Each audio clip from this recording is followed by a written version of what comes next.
Hello, everyone, and Happy New Year, and welcome to This Week in Hospitality Marketing, live show number 491. Happy New Year, 2025. Um, Already full of news, unfortunate news, and so forth, but news as it may, because everything happens regardless of the change of years. But to everyone that enjoyed their celebration and are looking forward to this year, welcome to the brand new, shiny new year.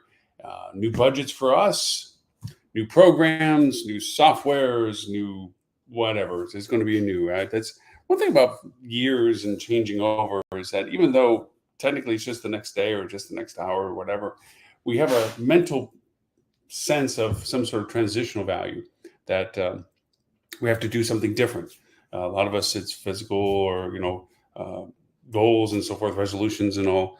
But really, for us as marketers, it's about renewing what we're doing and learning from what we've done, and doing this as a means to a process as to knowing better the next time either this time comes around or these circumstances come around or these initiatives come around. And to that end, we have to collaborate with other team members, different departments. This year, of course, kind of a bit of a, as with any year, is a reset to the numbers that we measure ourselves by. For everyone that was pushing hard to reach their 2024 goals, it's whether you cross the line or not, because for some, especially in the sales division, that meant budgets of possible bonuses and value propositions of success. Sometimes revenue managers are now, well, actually, sometimes there is a good number of them, so they're incentivized by their success as to how they strategize what they do for revenue management. Marketers, there is a peppering of them. There is an overall performance goals that sometimes come with properties and or management companies and so forth as to hitting certain revenue goals. Of course, everything's revenue based or cost savings based for operational people as well. So there's a lot of end of the year, did we make it or not? But it also means we're now in the new year. So regardless of the success or lack thereof from the previous year, we have a new start to doing this again. Also, as we'll talk about in the shows coming up, there is transition times. This is the time of year between now and April to say that a lot of shifting and moving of people because they were tied to their goals and their potential bonuses. Now, if they were hit or what have you or not, now comes the decision point of whether they continue on with the program they're involved with, or they're seeking new opportunities or wanting to step away from ones that just seem to be unattainable. This is that time of year. Also, this time of year is, again, a reset of our metric goals. Like, okay, shiny new year, start of a new month, start of a new budget, start of new goals. With that, we look to the key indicators that make us all measured by, and that is revenue, top line revenue. That is the goal that the KPI, the gold standard that we maintain ourselves to, is our top line revenue growth. How it works through the filtration of operations is not always in our purview of discovery, although we do maintain a certain value of cost value relationship of how much we spend versus what we gain from it, the ROI. But again, going back to we all have to band together, work together, live and die together in the sense of our goals. Revenue management has such a critical component to our goals. And whether you have a strong relationship with revenue management, where you are the revenue manager doing marketing, whatever, you have certain levers and certain buttons that you push. One of them is rate. A big one is rate. It's probably the lead indicator of what you use in your strategies as a revenue manager. It's the lead of what we do for marketing when it comes to our product offer. When we get them down to the funnel of conversion, rate, it has a huge driver to a lot of the initiatives that we have driven them there for. So our topic today is treating rates as a function, not as a goal. Now, I thought about this term from dealing with revenue managers all the time, but just a few conversations. As always, the show is reflective of real life circumstances of what I do with clients, what I do with other businesses and so forth, operationally and what have you in the hospitality industry. And a lot of the discussions of rates when revenue managers are on the call, or when ownership is on the call, when management is on the call, I feel that there are many circumstances in which there is the desire for a particular rate, not because it's the best suited for the strategy of what we're trying to produce, but it's a goal because it's a benchmark of, if I can just do that. Think of the sports books and sports stats and so forth that usually happen this time of year as well. in regular season for the NFL in particular. My wife is a huge NFL fan. For anybody that knows that. And there are certain discussions in the professional football, National Football League, as to whether certain players that have attained a certain statistic, number of yards passed, number of yards rushed, whatever, running backs and so forth, whether they should be continued to play in games that they no longer need to attain their playoff role, but would make them put them in a new category of performances, the number of total yards ran or something like this. And there's always a discussion, do we put them in harm's way in games that, quote, don't matter to hit these goals? Or do we pull them out for the betterment of knowing that they're well rested and ready to go into the postseason where their skills are more valuable to the attainment of the ultimate goal?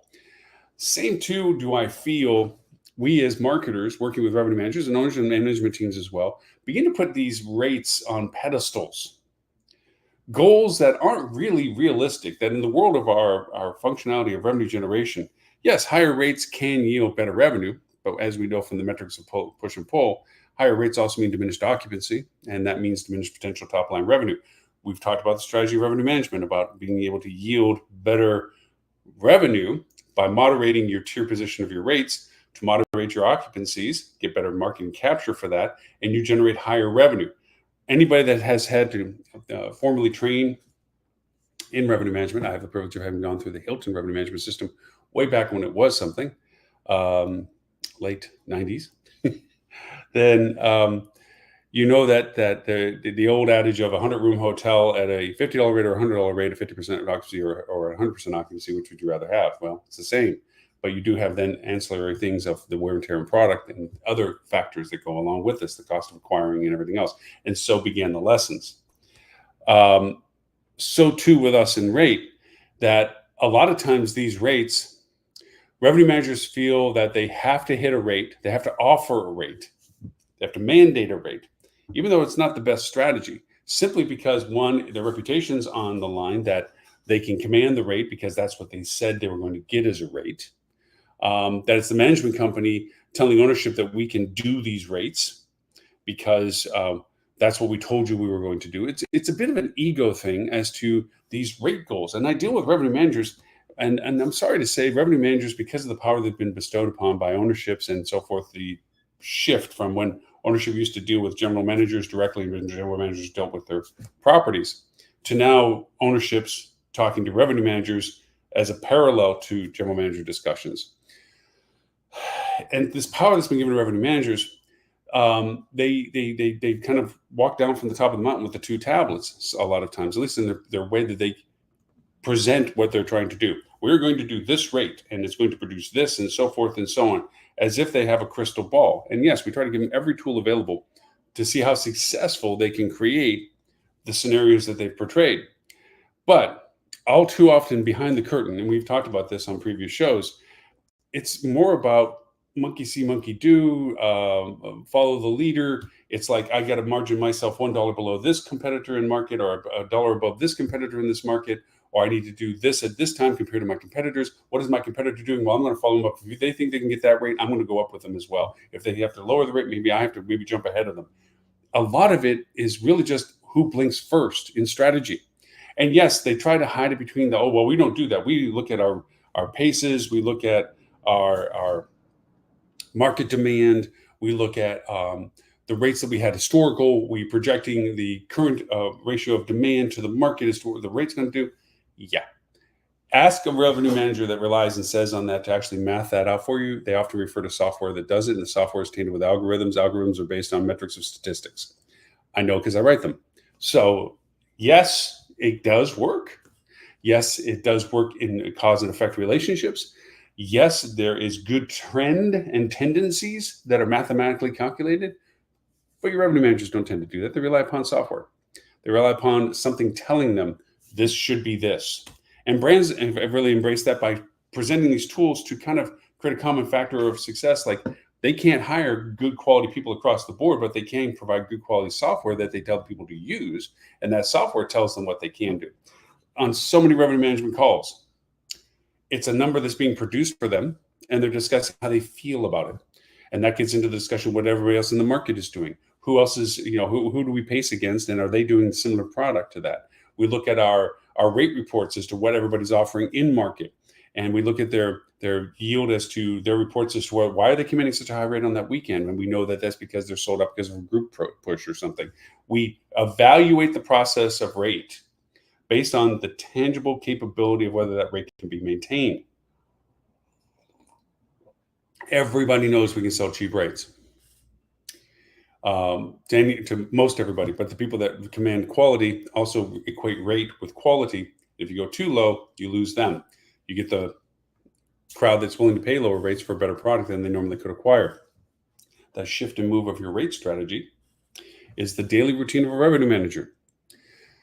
My quest about this discussion is about redefining rate strategy as a function of the process of revenue generation.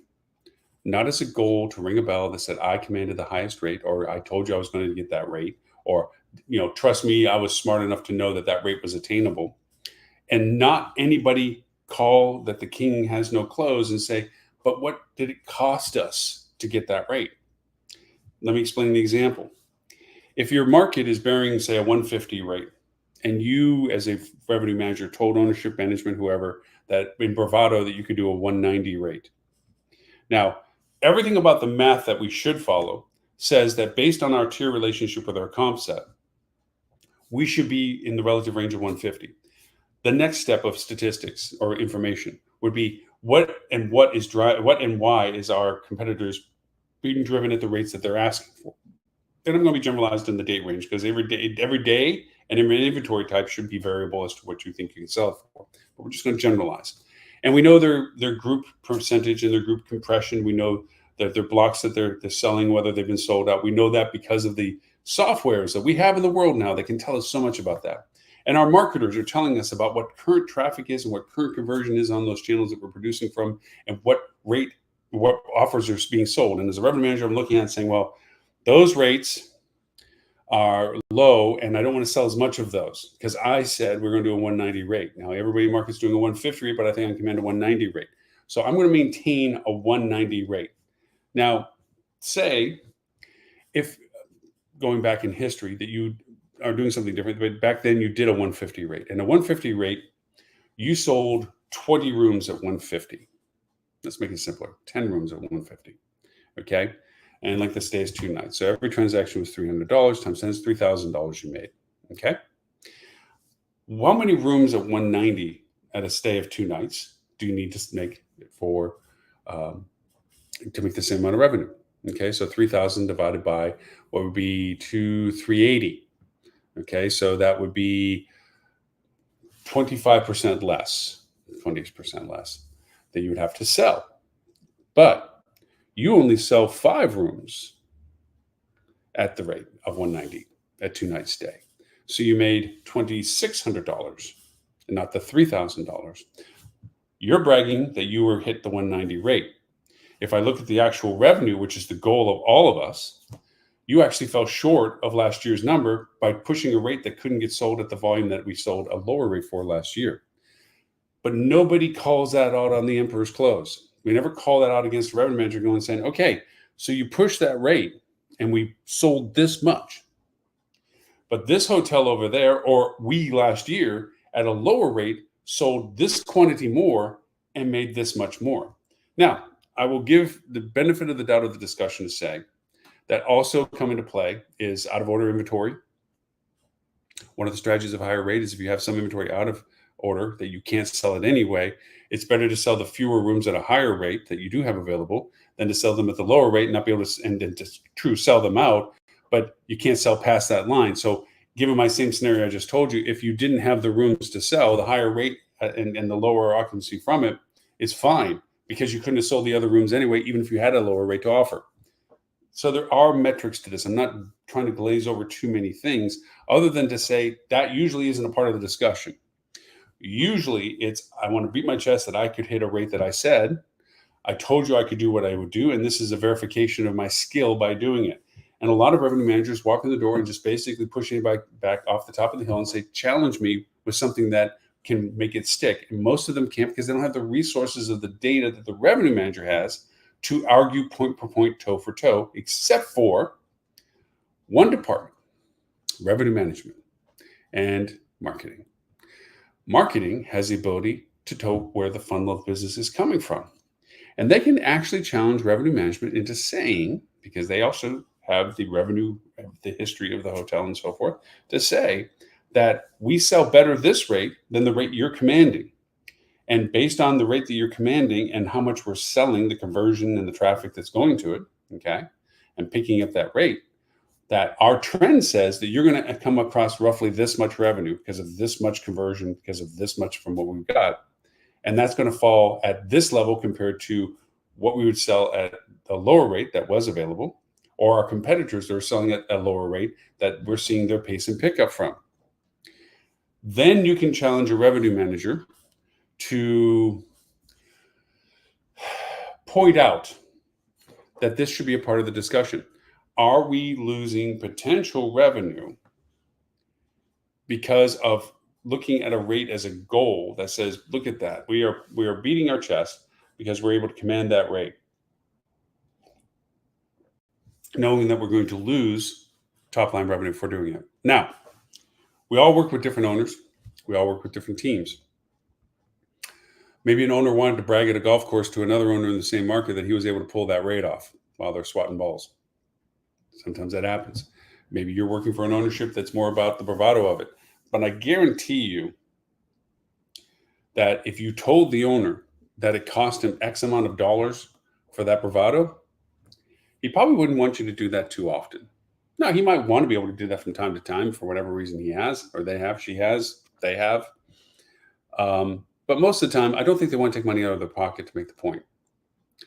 I think that for everybody that owns and invested into business such as a hotel, that it's about what does it produce financially for them as an investment. So think of it as a race. If you're running the race and you're staying competitive as to the possibility of winning, because it's a fraction of a second as to who wins. You can lead the whole race, but it's the one who's in front at the end that counts. And you have a chance of being that person.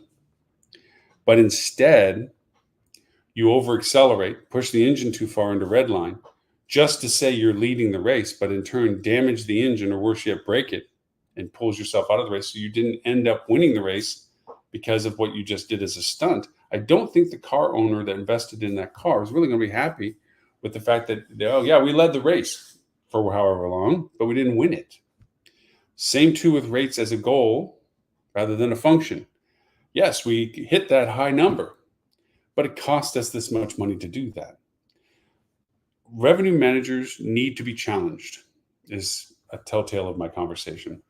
Revenue managers need to openly justify their strategy rather than defy everybody's challenge of it by saying they're in the know and they're not, and the others are not. They need to show mathematically why the rate is the better rate. Now, sometimes that's a challenge to do. Like I said, when you look at revenue management, you start breaking down by inventory type, day of the week, month that it's in, events surrounding it that are at or the similar to or not similar to the same time last year that has certain effects on it, groups that are and are not in there, so the compressions are different. All of the moving pieces that go along with the strategy component of what you're doing. Your comp set, they're trying new rate strategies, so there's no baseline to what they're doing. They seem to be mercurial, up and down, all over the place. You have basement dwellers now, you have top enders, you have all of this, okay?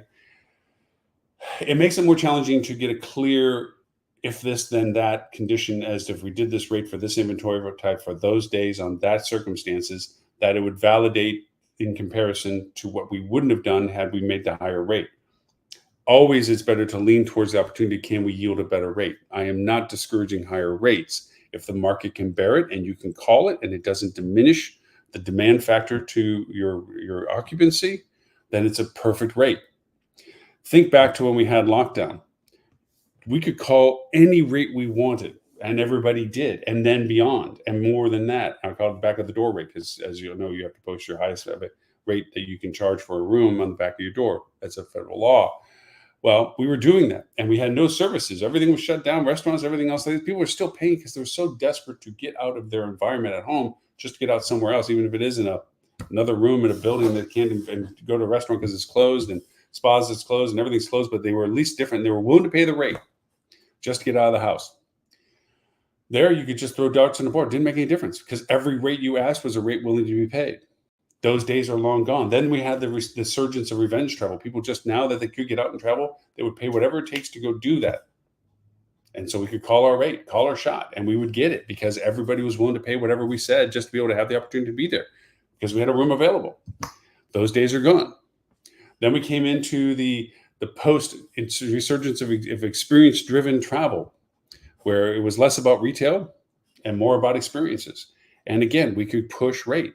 And last year, we were pushing rate to where it wasn't able to be pushed any farther, and we got pushed back.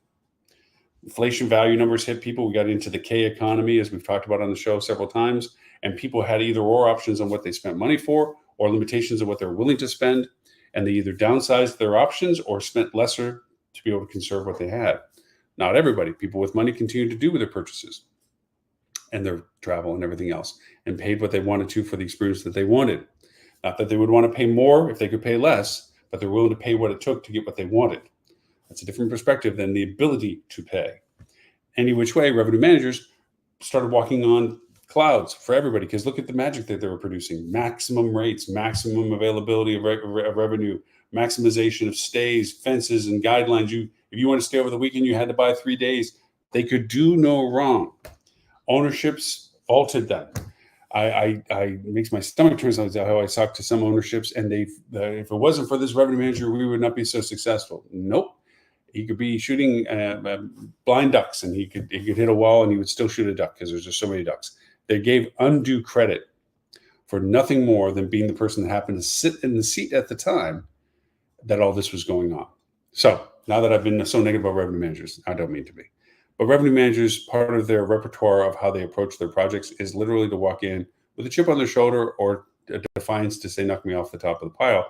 And very few want that fight because a couple of things it does. One, people don't have the resources and capability.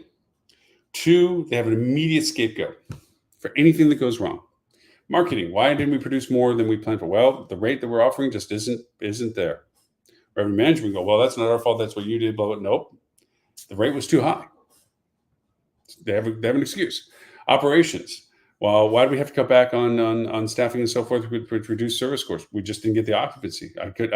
I can't keep people on staff that I don't need to use. So I had to let them go after the fact that we didn't get enough occupancy to maintain our staff levels. For when our occupancy does go up, we don't have the staff availability to compensate for it because we were running such low occupancy. We had to cut back on our standardization of our staffing. A lot of things revenue managers don't tend to take into account. They're willing to sacrifice, quote, occupancy for the goal of a rate, but not realizing that by that diminishment of occupancy, yes, oh, well, we're not deteriorating the product as much as we would if we had a higher occupancy. Yes, but we're also not being able to maintain staffing levels for the times, which we will have because of demand. That's why the hotel was built, that we're going to need them. And by bringing in temporary help doesn't mean quality help. It just means temporary help. And that means our service scores go down, which diminishes and erodes our rate availability. There's a vicious circle. If you can't provide the service for the rate that you're asking, and it gets into the public, which is what it does, consumer-based platforms, TripAdvisor, et cetera, Google being the biggest one now, then people look at the rate that you're trying to hit and go look at the reviews and go, it doesn't sound like that's the rate that, these people are complaining about stuff. That rate doesn't go along with the service skills. No, thank you. I'm not going to pay that rate to get that kind of service. And now you can't command that rate. And yet you're trying to make that as a goal and you want to hit that goal and you're going to do whatever it takes in spite of how much revenue it costs you because of the occupancy you lose, because of the diminishment of occupancy and the diminishment of the service, it begins to snowball. It's wintertime, so it's like a thing, snowball. And that snowball creates more and more problems. I can tell you, because of the absolutely horrendous reviews that so many used to be good hotels sacrificed them for the maintenance of such high rack rates, like this was the time to make up the money we lost during the lockdown and everything else. And we don't care what consumers are saying about us. We're just hiding behind hey, it's the pandemic. We don't have people here. We can't have them come into your room and clean, so don't complain about the cleanliness of the room, whatever. They tanked their consumer sentiment scores. People despised hotels they used to love. They despised resorts they used to enjoy going to. And the resorts and the hotels were like, yeah, well, we'll worry about it later. Now it's later. And now those hotels and resorts are struggling because with consumer reviews, it's about accumulation of points. So as you continue on in the years, it's so hard to change from a 3 to a 4-star because it takes thousands of reviews when early on, when you first started it, it took a handful of reviews to do it. Just like any GPA in a school, first year, first semester, easy to go from a C to an A, just get a better grade in one of the classes. It's really hard to go from 3.2 to 3.5 in your senior year because you have so many numbers that are cumulatively impacting that score that you would have to do straight A's in a whole semester to be able to move it maybe a tenth of a point up. So same too with consumer sentiment scores. And it's hard to get rid of the old dramatic ones because they have such a negative effect on your overall score. And here you have a revenue manager going, oh, I want this super high rate. But their review scores say maybe it's not worth that rate. Yet this hotel over here has the same rate, maybe, because they're mirroring you or patterning you, okay, like the little, monkey, monkey see, monkey do mentality. And their review scores are higher. So now all of your efforts to drive business to you and for the rate that you're trying to maintain gets fed over to one of your competitors. They literally take your market share, which was a part of our show. I think, which one was that? Show 486? No, 483. Keeping your base. Remember who you built the hotel for and make sure that you don't lose sight of them in these efforts to rate goals, that you don't price yourself out of who they are for you, that you don't alienate them as to targeting niche markets that you think are going to give you more money, but in fact, you're turning your back on the volume of business that the hotel bases itself on. These are all things that revenue managers have to remember in this idea of a goal being a rate being a goal. But if it was a function, it's a matter of what is the best rate to balance out the occupancy with the rate based on market variance, competitive set, current status of us as a business, all the resources that are coming in, groups versus wholesales and consortia and everybody else, and what rate for that inventory type that we have a demand factor for. Is the kings more popular than the doubles and all that stuff? Those rates are nuanced as to knowing what is a good rate based on our consumer scores, based on the inventory demand, based on the market demand for that date that we're looking at, based on our competitors that are offering similar product and similar rates and similar rankings that we have, based on all the factors of sources of business we have. What's the good rate? And that's when the math begins to work better, because that's the math that balances out the market demand of volume, the conversion of the channel that's driving it, the rate that's being offered in that channel for it to the market that it's targeted for the segment that it's representing, to the date and the time that you're asking it for. It's a key element of making it a function rather than a goal. So thank you so very much for the pleasure of your time today. Thank you so much for sharing your New Year with me. My wife put little New Year's hats up there so you know what New Year's for us. As always, we simulcast the show 11:30 a.m. Wednesday, Sydney, Australian time for our APAC friends, 11:30 a.m. Wednesday morning, London time for our EU and Mideast friends. So that the time zones, even though we get people that watch us at our crazy time zones live for us, thank you as always for that. They're on our TV channel, the Hospitality Channel. If you don't know about our TV channel, simply go to your smart TV, whether it's Apple TV, Amazon TV, Google TV, smart TVs. Look for the Hospitality Channel on live TV, and you will find us and load it up. And the show is always on the free side. There's a pay gateway for additional content on the other side of it. Highly recommend that you do that. We have some great industry topics and content that's on the other side of that. If you're a hospitality marketing professional, you can join our peer group, the Hospitality Marketing Club, literally hospitalitymarketing.club. Go there, put your email in. I send you a quiz to validate that you are a current hospitality marketer. And pass the quiz, get an invite. It's a community that is not on social platforms, the Facebooks and so forth. Don't try to look for it there. You can look for the Hospitality Channel on Facebook, and we always broadcast there as well. It is an open page that we have on Facebook. We also are simulcast on several partners and organizations, associations, industry associations. We broadcast globally on several associations around the world. HSMAI is one of them. We have AHOAs and HLAs on occasions from different relationships with them, and corporations that run our product and our services on our live show on their pages. Also YouTube channels for very much all of them as well. We're also on, we're not on X. We took ourselves off of that because of just the cesspool that has been created. We're on Twitch for those that can use their gaming consoles for their media outlet. We are on Twitch for that as well. I think I was missing one. Anyways, and also if you want to see any of our previous episodes, we have been doing this for over 10 years, or in our 10th year, I should say. You can catch us at hospitalitychannel.tv. All of our I Love Lucy rerun shows are there, and all of our podcasts are there, our audio podcasts.